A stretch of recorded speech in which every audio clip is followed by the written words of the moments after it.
बिस्मिल्लाहिर्रहमानिर्रहीम। आज की बात में हम बात करेंगे डेल कार्नेगी की किताब है stop worrying and start living.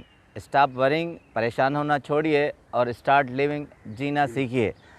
उसमें हमने एक सेशन किया था, उसमें 7 तरीके उन्होंने बताए हैं कि 7 सुनहरी तरीके हैं जिसकी बदौलत आप अगर उनको अपनाएंगे तो आपकी ज़िंदगी बहुत पुरसुकून गुजरेगी, आपका जहन बहुत इत्मीनान के साथ ज़िंदगी गुजारेगा। उसमें हमने किया था कि नापसंदीदा शख्सियात को अपने जहन से निकाल लीजिए।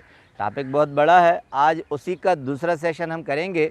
उसमें डेल कार्नेगी एक मिसाल देते हैं, कहते हैं कि नापसंदीदा शख्सियात को अपने जहन से निकाल दीजिए। एक शख्सियत का नाम लेते हैं, जॉर्ज रोना। जॉर्ज रोना कहते हैं वियना में बहुत आला ओहदे पर फाइज थे और वो भी फ़ौजी ओहदे पर थे। मगर क्या हुआ कि सेकंड वर्ल्ड वार हुई, दूसरी जंग अज़ीम हुई, सारा जो भी निज़ाम था वो तितर-बितर हो गया, मसप हो गया, कोई कहीं कोई कहीं। तो कहते हैं जॉर्ज वियना स्वीडन में जा निकले और वहाँ गुमनामी की ज़िंदगी गुजारने लगे। अब कहते हैं कि आला ओहदे पे फाइज़ एक शख्स, मगर उसे बहुत सी ज़बानें लिखना आती थी, बहुत सी ज़बानें उसे बोलना आती थी। तो उसने अपनी ज़िंदगी का गुजारा करने के लिए, जहाँ उसे एक पैनी भी नहीं बची थी और हालत ज़ार थी, सोचा कि अब यहाँ नौकरी करूँ, जितने दिन भी हैं यहाँ गुजारूँ। तो एक इम्पोर्ट एक्सपोर्ट की कंपनी थी, वहाँ उसने एक लेटर लिखा और स्वीडिश लैंग्वेज में उस कंपनी में जो जॉब थी उसके लिए उसने ऑफ़र की। अब कहते हैं कि कुछ दिनों के बाद उसे कंपनी का जवाब आया। जॉर्ज रोना जो बहुत सी ज़बानें जानता था, स्वीडिश लैंग्वेज पर बड़ा उन्हें दस्तरस हासिल थी बड़ी, तो कंपनी की तरफ से जवाब आया कि आप बहुत जाहिल आदमी हैं, बेवकूफ़ आदमी हैं, आपको स्वीडिश लैंग्वेज प्रॉपर नहीं आती, आपके ख़त में बहुत सी ग्रामर की लैंग्वेज की गलतियां हैं, आप इस कंपनी के लिए नामौजू हैं, आपके लिए बेहतर है कि आप अक्लमंदी का कोई काम करें, ना कि हमारी कंपनी पे अपने जाहिलाना हमले करें और ये कोशिश करें कि हम आपको जॉब देंगे और आप अपने अनाड़ीपन से हमारी कंपनी को नुकसान पहुंचाएंगे। अब कहते हैं कि उसके पास क्या रास्ता रह गया था, वो बहुत बरम हो गया, गुस्सा आया, उसने कलम उठाया और उसकी रिप्लाई लिखने लगा कि मैं जाहिल जो इतने बड़े ओहदे पर फाइज रहा हूँ, और मैं इस तरह का बेवकूफ़ आदमी जिससे बहुत सी लैंग्वेज आती हैं।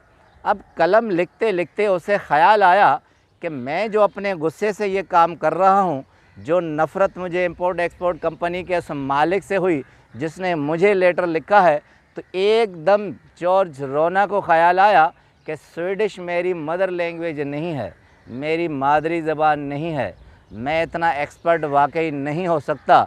ग्रामर की वो गलतियाँ जो वो देख सकता है जिसकी मदर लैंग्वेज है, मैं नहीं कर सकता। कलम रुक गया, सोचने लगा, उस कागज़ को फाड़कर दूसरा कागज़ लिखा।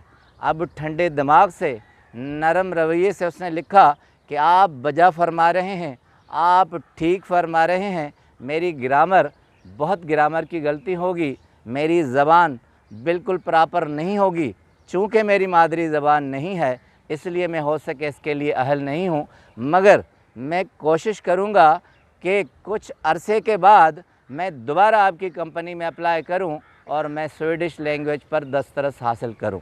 ये ख़त पोस्ट करके उसने छोड़ दिया।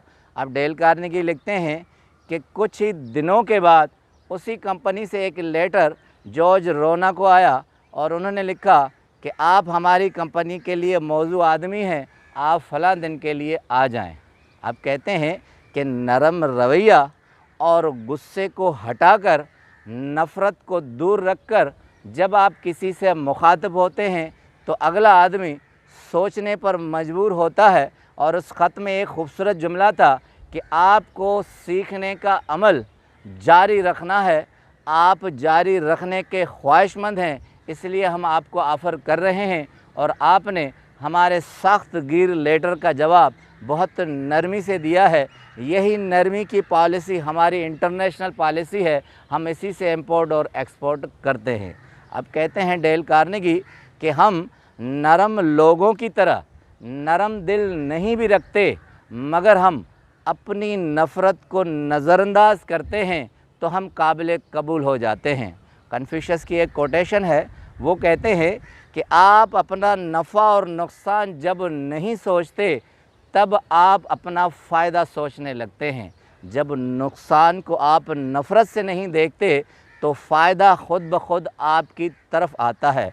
जनरल हावर की एक एग्ज़ाम्पल देते हैं, कहते हैं कि जनरल हावर के बेटे से पूछा गया कि आपके वालिद साहब जब गुस्से में होते हैं या जिन शख्सियत से नफ़रत करते हैं तो उनके लिए रद्द-ए-अमल क्या होता है। तो जनरल हावर के बेटे ने कहा कि मैंने अपनी पूरी ज़िंदगी में वालिद साहब को जिनसे नफ़रत है उनके बारे में कुछ अल्फाज नहीं सुने, क्योंकि वो उनका ज़िक्र करना ही पसंद नहीं करते जिनसे उनको नफ़रत होती है।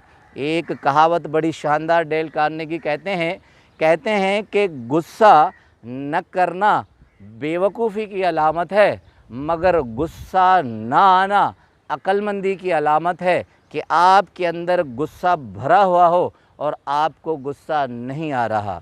अगर आप पुरसुकून ज़िंदगी अपने जहन को रिलैक्स और सुकून में मुब्तला करना चाहते हैं तो अपनी नापसंदीदा शख्सियत को अपने जहन से निकाल दीजिए, ज़िंदगी आपकी पुरसुकून बन जाएगी। आपका बहुत बहुत शुक्रिया।